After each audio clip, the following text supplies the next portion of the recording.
Carbon, जैसा कि नाम से स्पष्ट है, हाइड्रोजन और कार्बन से मिलकर बने यौगिक हाइड्रोकार्बन कहलाते हैं।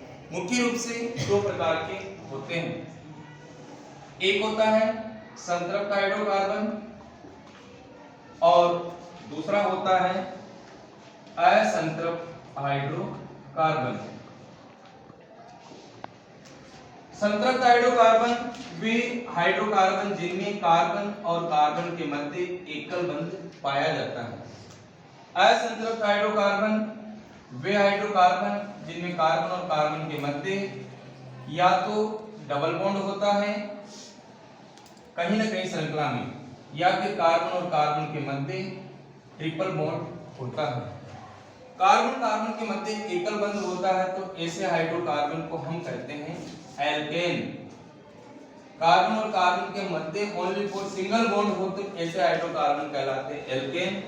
और अगर मान लीजिए कहीं भी श्रृंखला में एक जगह भी डबल बॉन्ड आता है तो वो हाइड्रोकार्बन कहलाते हैं एल्केन, और अगर ट्रिपल बॉन्ड आता है तो उनको हम कहते हैं एल्काइन। अन्य नाम और समझिएगा, जो एकल बंध वाले हाइड्रोकार्बन होते हैं ये कम सक्रिय होते हैं, इसीलिए इनको कहते हैं पैराफिन। इसी का दूसरा नाम है पैराफिन। और एल्कीन जो होते हैं ब्रोमीन जल के साथ क्रिया करते, अगली क्लास में पढ़ेंगे, और तेलीय द्रव का निर्माण करते हैं, इसीलिए इनको कहते हैं ओलेफिन। और बाकी उसका यथावत वही नाम है। एल्केन के नाम के पीछे पहले मैं इसके सूत्र की बात करूं, सामान्य संरचना सूत्र क्या होता है इसका, तो ध्यान दीजिएगा CnH2n+2 होता है।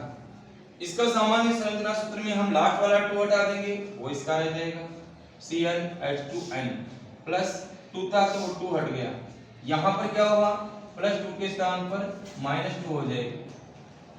ये इसका सामान्य संरचना सूत्र है। इसके बाद करें तो नाम के आखिर में क्या लग रहा है, अनुलग्न। नाम के अंत में प्रयुक्त होने वाले जो शब्द होते हैं वो अनुलग्न कहलाते हैं। अनुलग्न के रूप में n है, संतृप्त हाइड्रोकार्बन के आखिर में लिखा गया है n, और इसके अंत में लिखा जाता है अनुलग्न के रूप में n, और इसके अंत में अनुलग्न के रूप में लिखा जाता है आइन। अगर किसी के नाम के अंत में n आ रहा है इसका तात्पर्य वो संतृप्त हाइड्रोकार्बन है। और देखिए प्रथम सदस्य, अगर n बराबर 1 रखेंगे तो इसका पहला सदस्य जो होगा C1 से स्टार्ट होगा और वो CH4 होता है, जिसको हम कहते हैं मेथेन। और इसका जो पहला सदस्य होता है n बराबर 1 नहीं होता है क्योंकि डबल बॉन्ड है, तो CH2 डबल बॉन्ड CH2 से स्टार्ट होता है, जिसको हम कहते हैं एथीन। और इसका भी पहला जो सदस्य होता है श्रृंखला का ट्रिपल बॉन्ड वाले यौगिक हैं एथाइन, इससे प्रारंभ होता है। बाकी n की संख्या जितनी हम जोड़ते जाएंगे वैसे यौगिक बनते जाते हैं। ये हाइड्रोकार्बन से संबंधित टॉपिक है।